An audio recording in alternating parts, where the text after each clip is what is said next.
Ukraine की जंग एक बार फिर घातक होती दिख रही है। अभी हाल ही में रूसी सेना ने यूक्रेन के खार्किव में हमले किए, लेकिन यूक्रेन ने पलटवार किया है। यूक्रेन ने रूस पर मिसाइलों की बरसात कर दी है। रिपोर्ट देखिए।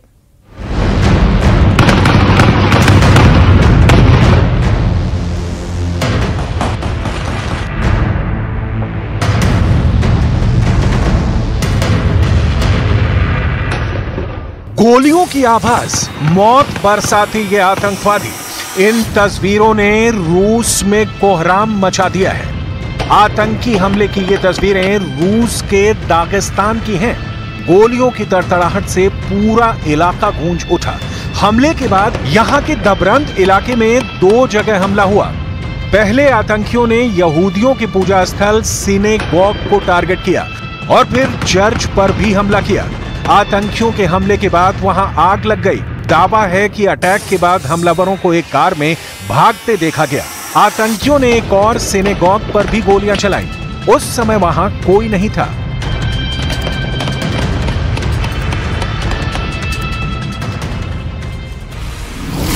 रूसी न्यूज एजेंसी टास ने बताया कि हमलावर एक अंतर्राष्ट्रीय आतंकवादी संगठन के सदस्य थे। फिलहाल किसी आतंकी संगठन ने हमलों की जिम्मेदारी नहीं ली है, लेकिन यह बात साफ है कि रूस के दुश्मन थे, व्लादिमीर पुतिन के दुश्मन थे।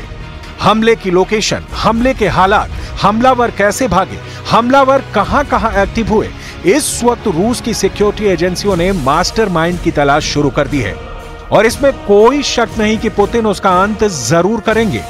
आतंकियों ने दागिस्तान में कैस्पियन सागर के किनारे पर मौजूद लोगों पर भी गोलियां बरसाई। हर तरफ अफरा तफरी ऐसी मची कि लोग जान बचाकर भागने लगे। इससे पहले आतंकियों ने यहूदियों के धार्मिक स्थल सिनेगॉग में आग लगा दी, चर्च पर गोलियां बरसाई, पादरी का सिर कलम कर दिया, चर्च के गार्ड को गोलियों से भून डाला, पुलिस की पोस्ट पर गोलियां बरसाई। रूस में 2 जगहों पर एक साथ आतंकी हमला हुआ। आतंकियों ने रूस के दागिस्तान में दरबंद और यहां की राजधानी माखचकाला में एक साथ हमले किए हैं। जिस सिनेगॉग और चर्च पर हमला हुआ वो दागिस्तान के दरबंद शहर में है। यहां रूस के यहूदी नागरिकों की अच्छी खासी आबादी रहती है। रूस के कोकेशस इलाके में यहां मुस्लिम और यहूदी हमेशा से रहते आ रहे हैं। जबकि जिस पुलिस स्टेशन पर हमला हुआ वो दरबंद से 125 किलोमीटर दूर दागिस्तान की राजधानी माखचकाला में है। आतंकी हमले का पैटर्न बताता है कि यह प्री प्लान था, क्योंकि आतंकियों ने दागिस्तान के 2 शहर पर एक ही समय पर हमला बोला। फादर निकोले उस वक्त दरबंद शहर के चर्च में ही थे। रविवार शाम यहां हमला होता है। आतंकी चर्च में घुस जाते हैं और वहां मौजूद फादर निकोले का सिर कलम कर देते हैं। वहां एक सिक्योरिटी गार्ड मिखाइल भी था, जिसे आतंकियों ने गोली मारकर मौत के घाट उतार दिया। रूस में हुए इस दोहरे आतंकी हमले में 8 पुलिसकर्मियों सहित 15 लोगों की मौत हो गई। पुलिस के 25 जवान भी घायल हो गए। वहीं जवाबी कार्रवाई में 4 आतंकवादी भी मारे गए।